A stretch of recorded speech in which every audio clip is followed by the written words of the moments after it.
Friends, ఎవరు you చూసారా? ఇదంతా కూడా మనది ల్యాండ్లో ఆకుకూరలు అవి పండిస్తున్నామండి. ఇదంతా కూడా మీరు చూసి ల్యాండ్ అంతా కూడా ఇంకా ఆకు మొడ్లు కట్టలేదు. అది ఇంకోండి లైట్గా మడి కట్టాము. ఇది ఓన్లీ 5 days అయింది. ఇది ఇంకా సరిగ్గా మొలకెత్తలేదు. ఇదంతా కూడా మెంతికూర అండి, కంప్లీట్లీ మెంతికూర.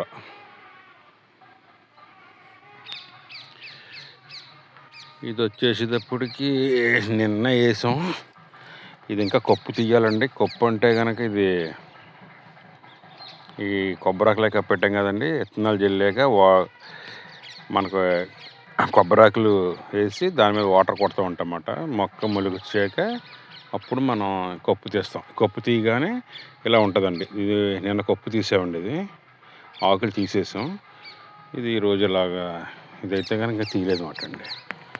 ఇది దీనికైనా ముందు ఒక 5 days ఇది, అదో 5 days 10 days కన్నా బిఫోర్ దండి. ఇది 10 days కన్నా ముందు ఉన్న పంట అన్నమాట అండి. ఇది మెంతికూర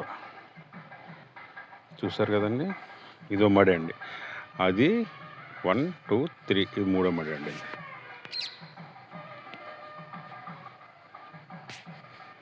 దానికన్నా ఇది ఇంకా అంతకన్నా ముందు వేస్తుంది అన్నమాట అండి మడి. ఇది వేరే మడి.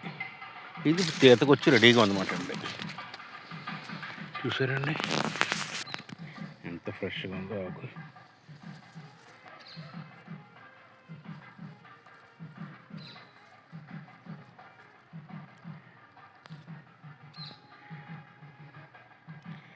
ఇలా ఫస్ట్ 2 ఆకులు వేస్తుందండి.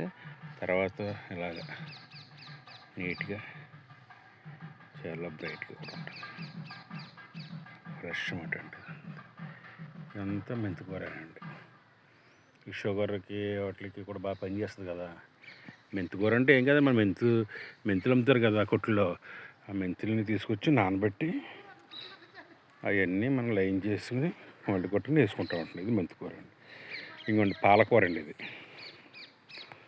చూసారు ఫ్రెండ్స్. ఇది అయితే కనుక డైరెక్ట్గా ఇలా ఏరుతుడు పీకేస్తారండి. ఇంక ఇది పాలకూర అయితే కోస్తూ ఉంటుంది, కటింగ్స్ వస్తూ ఉంటాయి. ఇది పాలకూర మొత్తం అండి. ఈ మడి అంతా కూడా పాలకూర అండి. ఇది రేపు ఆదివారం కదా, మార్కెట్కి పంపుతామాట అండి అన్నీ. ప్రస్తుతానికి అయితే కనుక ఇది మనకి ఈ పాలకూర అప్పుడే రాదండి. ఇంకా 2 weeks పడుతుంది. 2 weeks కానీ పాలకూర రాదండి. ఈ మెంతికూర అయితే కనుక వచ్చేస్తుందండి.